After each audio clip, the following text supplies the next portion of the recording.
Sobat Binaka. Kembali lagi bersama podcast kami, Podcast Binaka, Bincang Anak Kampus. Nah, kali ini kita bersama narasumber kita yang baru, yaitu Kak Abi, yang akan membahas terkait meningkatkan akuntabilitas pendidikan, bagaimana peran SEFA dalam menjamin kualitas akademik. Halo Sobat Binaka. Kembali lagi bersama podcast kami, Podcast Binaka, Bincang Anak Kampus. Nah, kali ini kita bersama narasumber kita yang baru, yaitu Kak Abi, yang akan membahas terkait meningkatkan akuntabilitas pendidikan, bagaimana peran SEFA dalam menjamin kualitas akademik. Nah, untuk itu perkenalkan saya Faizah Rauf sebagai host utama dan rekan saya Wakiatul Ulfa sebagai host kedua. Nah, sebelumnya kita perkenalkan dulu nih, siapa sih sebenarnya hari ini narasumber kita. Untuk Kak Ulfa dipersilakan. Berikut saya akan bacakan kurikulum vitae dari narasumber. Kak Mar'i Muhammad Abdi, beliau dikenal sebagai Kak Mar'i. Kak Mar'i ini lulusan dari SMA Mentobi Raya dan saat ini beliau menempuh pendidikan di Universitas Muhammadiyah Malang, Prodi Bahasa Inggris. Saat ini Kak Mar'i menjabat sebagai Ketua Komisi C Senat Mahasiswa dan Kak Mar'i juga pernah menjadi Sekretaris ECA atau English Student Association Progressio dan beliau pernah menjadi pelatih pramuka serta menjadi mentor di Saka Bayangkara. Wah, sangat luar biasa ya Kak pengalamannya. Oke, udah ya. Sekarang kita lanjut nih untuk lebih lanjut kita akan membahas terkait tema tadi.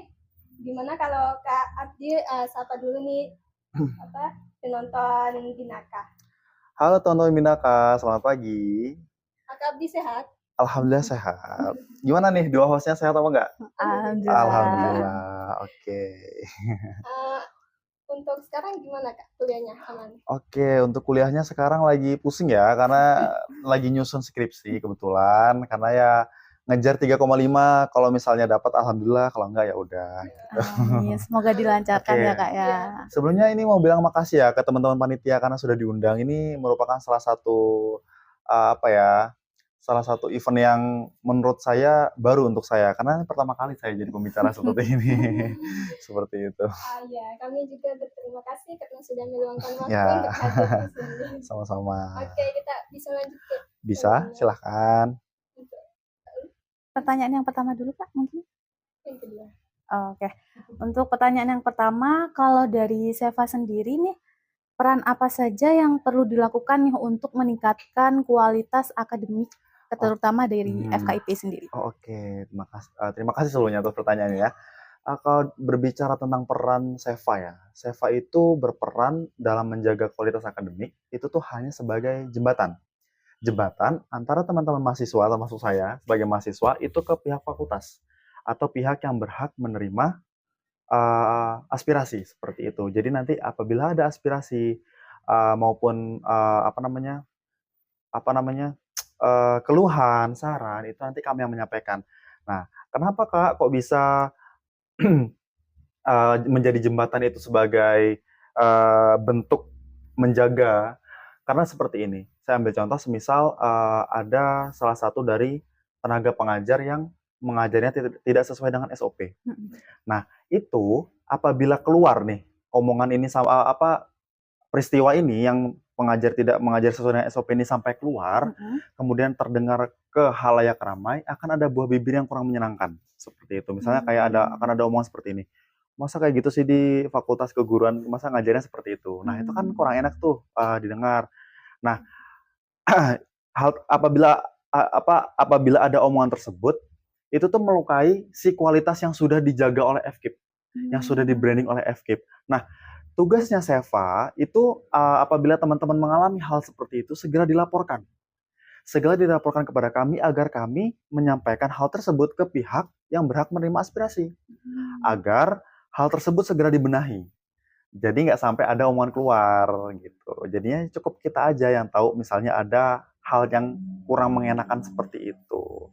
Sebenarnya banyak sekali, bisa juga dari fasilitasnya, misalnya kayak jangan sampai ada orang luar tahu kalau misalnya di FKIP itu ada sesuatu yang mungkin fasilitasnya bukan kurang memadai ya, ada yang rusak atau lain sebagainya, itu langsung disampaikan aja ke Seva. Jadi biar kami yang menjembatani teman-teman, biar kami yang melaporkannya. Jadi jangan sampai ada omongan keluar, apalagi nanti sampai ada yang bawa ini jadi gibahan keluar gitu, wah itu bahaya itu. Nanti bisa melukai si kualitas itu tadi yang sudah disebutkan ya.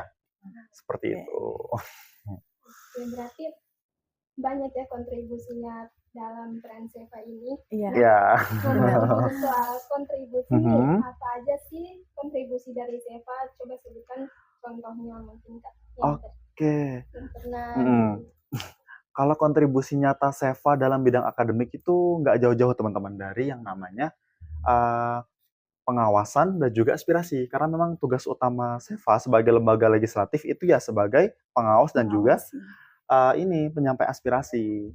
Kalau misalnya ditanya, apa sih Kak kontribusi nyata Seva yang sudah pernah dilakukan dari sebelum-sebelumnya? Yaitu kita pernah mengadvokasi soal dosen yang jarang masuk. Jadi kita laporkan dosen tersebut ke pihak fakultas. Kemudian dari pihak fakultas itu turun tangan untuk menyelesaikan itu semua. Nah, sudah menangkap kan teman-teman dari yang saya berikan contoh itu kan ya sama saja seperti menyampaikan aspirasi gitu ya.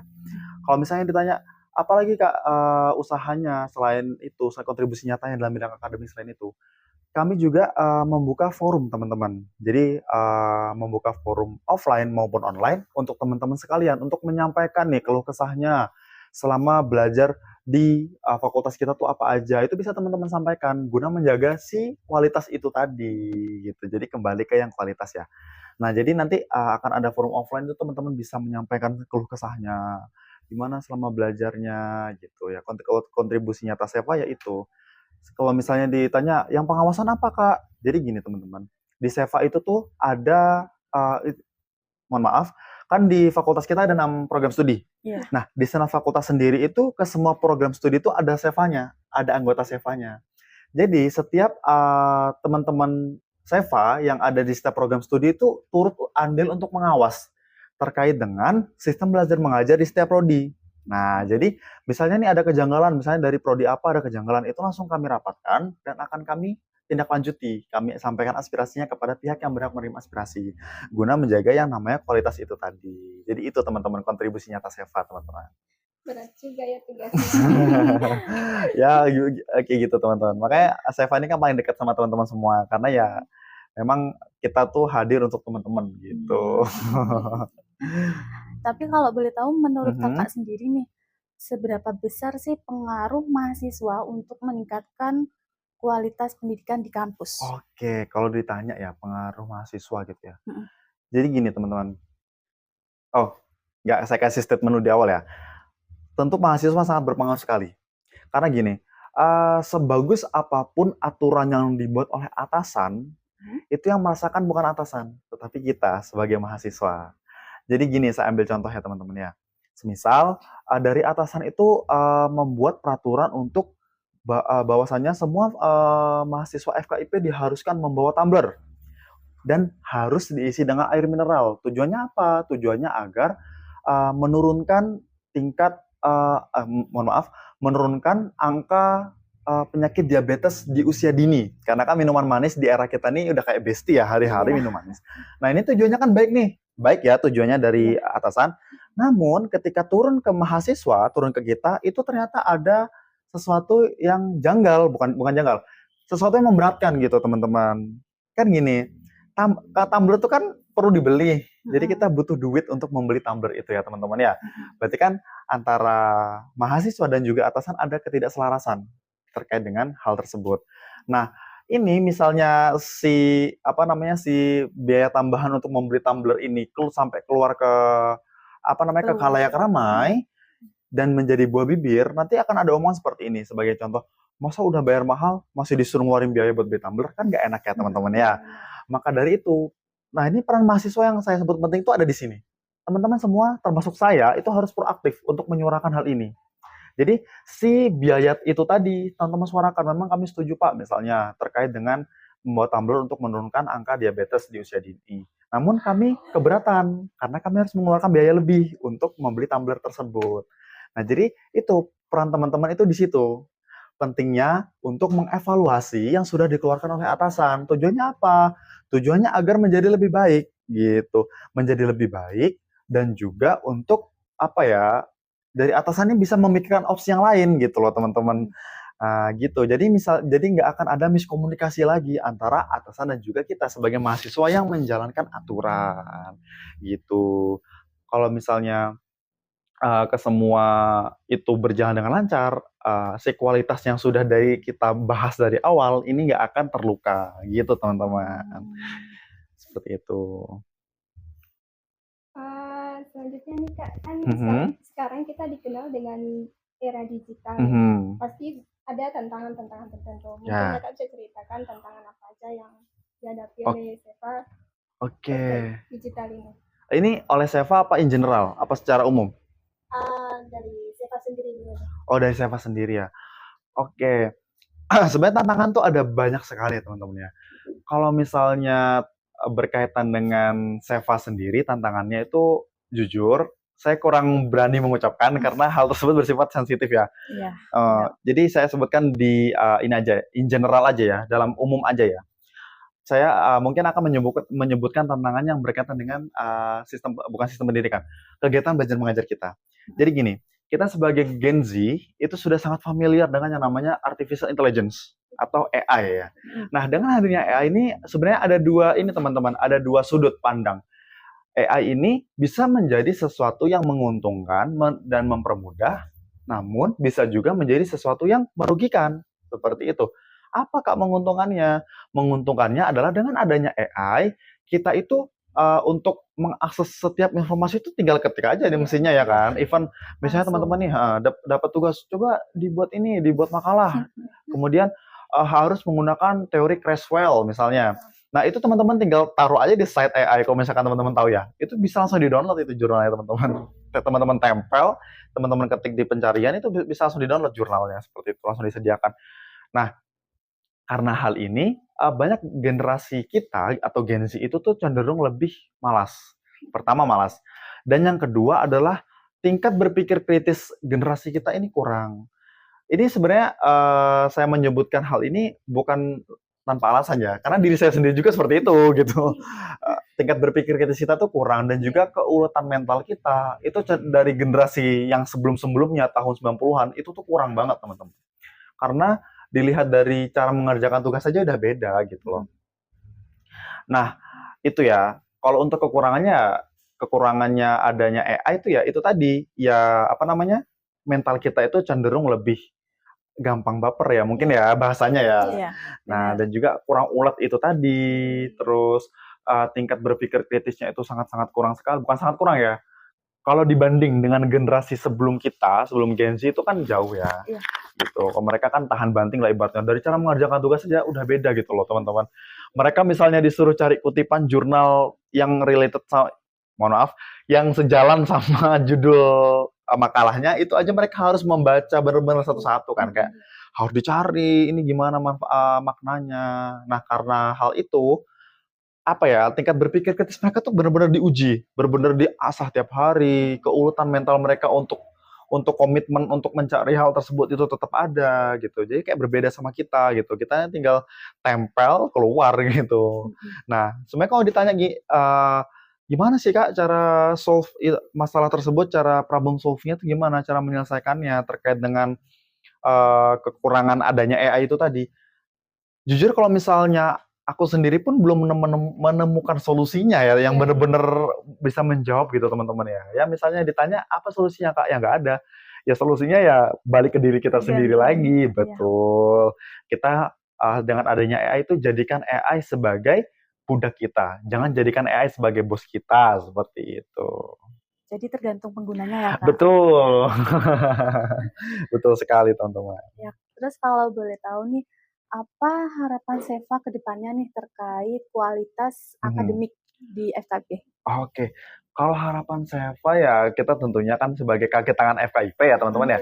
Itu berharap banget FKIP itu ya lebih baik lagi ke depannya. Mungkin dari segi pelayanan akademik yang mungkin di awal kurang ramah atau gimana itu bisa menjadi lebih ramah lagi seperti itu. Dan harapan kami juga ke depannya antara mahasiswa dan juga dosen itu bisa berkolaborasi, teman-teman. Menciptakan ruang belajar yang lebih menyenangkan, menciptakan ruang belajar yang lebih ideal. Karena dengan ruang belajarnya itu sudah menyenangkan dan ideal itu, nanti si kualitas yang tadi sudah kita bahas itu akan tetap terjaga. Jadi kualitas belajar mengajar di FKIP itu akan tetap terjaga tanpa adanya cacat sedikit pun seperti itu. Jadi harapan saya ya, yaitu FKIP kedepannya menjadi jauh lebih baik lagi dan dari semua segi lah, teman-teman. Namun bukan berarti yang saat ini belum baik ya. Yang saat ini sudah baik. Namun untuk kedepannya mungkin bisa lebih baik lagi. Seperti itu. Tadi kan di awal juga udah kakak singgung nih kalau Seva itu dekat ya sama mahasiswa. Ya betul sekali, sangat dekat ya. Terus karena Seva itu cukup dekat dengan mahasiswa, bagaimana caranya agar suara yang mereka ini bisa benar-benar sampai ke fakultas? Oke, ini sebenarnya pertanyaannya agak ini ya teman-teman ya. Ini kesannya dari pertanyaan teman-teman nih kesannya kayak Seva itu memilih-milih orang ya. Siapa yang mau didengar suaranya gitu ya. Enggak teman-teman. Let me clarify, saya akan klarifikasi. Jadi Seva itu teman-teman mendengarkan semua suara mahasiswa tanpa terkecuali. Jadi semua mahasiswa yang ada di FKIP itu berhak untuk menyuarakan suaranya. Dan itu pasti kami dengar. Kalau pertanyaan kayak gini saya nggak bisa jawab. Tapi kalau pertanyaan kayak gini, gimana sih Kak caranya supaya aspirasi kita tuh tersampaikan ke Seva dan Seva itu menyampaikan ke pihak yang berhak menerima. Itu baru saya bisa saya jawab. Jadi gini teman-teman. Seva itu kan sudah menyediakan Google Form.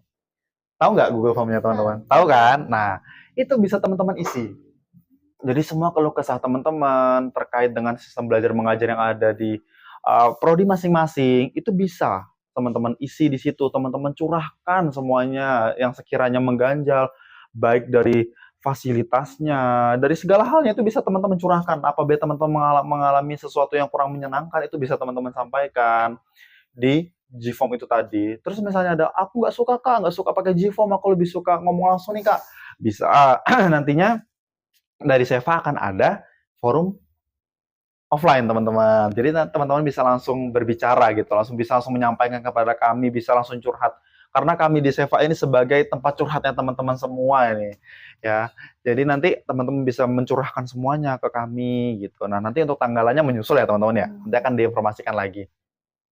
Nah kemudian nantinya kalau aspirasi yang teman-teman sudah kirim melalui G-Form itu tadi maupun offline itu tadi, nantinya akan kami kelompokkan. Dan akan kami susun. Nah, kemudian aspirasi ini akan kami sampaikan ke pihak yang berhak menerima aspirasi di namanya forum dekanat, teman-teman. Jadi nanti di forum dekanat itu semua aspirasi yang sudah teman-teman sampaikan kepada kami akan kami sampaikan juga kepada mereka yang berhak menerima aspirasi seperti itu. Nah, nantinya juga akan ada follow up dari kami kepada teman-teman. Misalnya kayak, Kak, aku nih sudah aspirasi tapi belum ada loh Kak. Nah, nantinya kami akan melakukan konfirmasi ulang kepada pihak atas gitu. Gimana kok belum ada ini Pak gitu ya. Nah, jadi kalau misalnya ditanya gimana caranya, ya itu tadi caranya. Cuman kalau untuk siapa yang menerima ya semuanya kita ini teman-teman, semua mahasiswa yang ada di FKIP itu akan kami dengarkan suaranya, nggak akan kami cuekin gitu ya. Jadi teman-teman ngisi G-Form itu pasti kami baca, nggak mungkin nggak kami baca ya. Karena tugas utama Seva sebagai lembaga legislatif ya itu teman-teman untuk sebagai pengawasan dan juga sebagai penyampai aspirasi gitu. Jadi kalau ada unek-unek tinggal bilang ke Seva. Bener.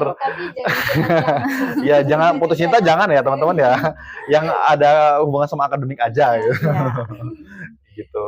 Oke, untuk pertanyaan terakhir nih Kak, untuk teman-teman mahasiswa yang mulai aktif nih dan peduli terhadap isu pendidikan. Nah, sebenarnya kita itu harus mulai dari mana sih Kak? Ini menarik banget ya pertanyaannya. Saya suka banget sama pertanyaan terakhir ini. Jadi gini, kita ini kan satu rumpun ya, sama-sama FKIP. Pasti di akhir semester itu teman-teman diharuskan untuk mengisi evaluasi dosen. Ya, bener nggak? Bener. Nah, sesimpel itu apakah teman-teman sudah mengisi? Sudah dong. Sudah. Saya sendiri sudah ya. Sudah. Mbaknya sudah? Oh sudah. Mungkin ada beberapa yang males ya teman-teman untuk mengisi. Jadi gimana sih Kak caranya untuk kita peka terhadap atau peduli terhadap isu akademik yang sedang berlangsung? Itu hal paling sederhananya ya dengan teman-teman mengisi itu tadi. mengisi evaluasi dosen. Karena yang kritikan-kritikan yang teman-teman berikan kepada mereka itu menjadi salah satu menjadi salah satu acuan untuk mereka membangun untuk menjadi lebih baik lagi seperti itu. Kalau misalnya ditanya untuk langkah selanjutnya apa Kak terkait mahasiswa yang pengen atau pengen peduli terhadap isu akademik, join lembaga intra. Jadi di lembaga intra tuh teman-teman diajak untuk pakai setiap isu ya, bukan Iya. isu akademik aja, semua isu teman-teman emang wadahnya gitu untuk untuk lebih aware, untuk lebih peka gitu ya teman-teman ya. Jadi nanti di lembaga intra tuh ya bakal ada serangkaian kegiatan yang berhubungan sama isu-isu yang sedang hangat seperti itu. Dan lembaga intra ini menyenangkan kan ini berdua Sangat ini menyenangkan sih. benar. Jadi ya itu nanti misalnya ada yang dari teman-teman yang non lembaga intra ada yang lain, gimana sih caranya buat aku bisa peduli terhadap isu-isu akademik atau isu apapun, ya itu tadi yang sudah saya sampaikan disampaikan lagi seperti itu. Oke. Itu. Wah, tak terasa ya udah di penghujung acara aja. Padahal pembahasan kita sangat seru ya, tapi Iya. ya begitulah. Karena mengingat waktu juga. Terima kasih Kak. Ya. Ya, terima kasih sudah menjawab pertanyaan-pertanyaan kami. Luar biasa. Iya, terima kasih kembali. Jawaban-jawaban yang sangat ya masuk logika banget dan itu kayak membuat kita itu penting gitu loh untuk apa sih koreksi-koreksi kita dari perprodi kan beda-beda ya dan itu harus kita aspirasikan di SEVA sendiri. Kita sendiri juga baru tahu ternyata tugasnya sangat berat sekali. Ya. Oke. Nah, untuk itu sobat-sobat Binaka, kita akhiri ya podcast kali ini. Nah, sebelum kita tutup, kita jargon dulu nih ya kan? Oh, boleh. Ingat belum nih? Nah, nanti aku banyak Binaka. Nanti sama-sama berani berbicara satu langkah untuk maju. Oke, udah siap Kak? Siap. Ya, silahkan. Ini ya nanti ya. Oke. Binaka, berani berbicara satu langkah untuk maju.